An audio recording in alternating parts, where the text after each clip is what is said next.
2014 সালের TET OMR কেসে কি ঘটল আজকের শুনানিতে? জট খুলছে 2014 টেট ওএমআর মামলার। কলকাতা হাইকোর্টে প্রাথমিক টেট 2014 এর ওএমআর সংক্রান্ত মামলার শুনানি নিয়ে আবারও একটি নতুন মোড়। দুটি গুরুত্বপূর্ণ ওএমআর মামলার শুনানি হওয়ার কথা থাকলেও একটির শুনানি হয়নি এবং অন্যটির তারিখ পিছিয়ে দেওয়া হয়েছে।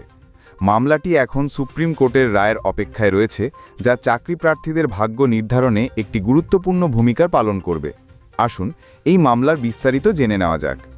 এদিন বিচারপতি রাজর্ষি ভরদ্বাজের 7 নম্বর কোর্টে ওএমআর সংক্রান্ত একটি মামলা, রবিউল হকের মামলা, তালিকার 71 নম্বরে ছিল। তবে বিচারপতি ভরদ্বাজ শুধুমাত্র 65 নম্বর পর্যন্ত মামলার শুনানি করেন, যার ফলে এই ওএমআর মামলাটির শুনানি এদিন সম্ভব হয়নি।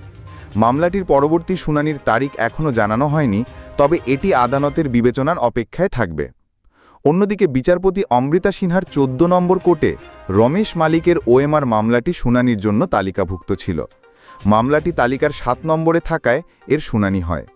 শুনানির সময় আবেদনকারীদের আইনজীবী ফেরদাউস সামি আদালতকে জানান যে মামলাটি বর্তমানে সুপ্রিম কোর্টে বিচারাধীন এবং ডিভিশন বেঞ্চেও চ্যালেঞ্জ করা হয়েছে। শুনানির মূল বিষয়বস্তু: মামলা স্থগিতের কারণ।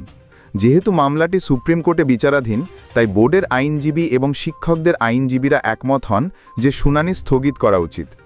পরবর্তী শুনানির তারিখ: বিচারপতি অমৃতা সিনহা মামলার পরবর্তী শুনানির তারিখ হিসাবে 10 নভেম্বর 2025 নির্ধারণ করেছেন, যা দুর্গাপূজার ছুটির পর পড়বে। লিবার্টি টু মেনশনের সুবিধা। আদালত লিবার্টি টু মেনশনের সুবিধা দিয়েছেন। এর অর্থ হল, যদি সুপ্রিম কোর্ট মামলাটি নিষ্পত্তি করে দেয়, তবে যে কোনো পক্ষ যে কোনো সময় মামলাটি পুনরায় শুনানির জন্য আদালতে আবেদন করতে পারবে।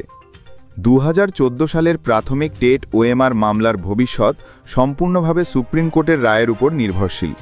সুপ্রিম কোর্ট থেকে চূড়ান্ত রায় বা সিদ্ধান্ত আসার পরই সিঙ্গেল বেঞ্চে এই মামলার শুনানি সম্ভব হবে। চাকরি প্রার্থীদের এখন সুপ্রিম কোর্টের দিকেই তাকিয়ে থাকতে হবে, কারণ সেখান থেকেই তাদের চাকরির ভবিষ্যৎ নির্ধারিত হবে। এই দীর্ঘ প্রতীক্ষা চাকরি প্রার্থীদের জন্য উদ্বেগজনক হলেও আইনি প্রক্রিয়ার অংশ হিসাবে তাদের অপেক্ষা করতেই হচ্ছে। এই বিষয়ে আপনার কী মতামত কমেন্ট করে জানান।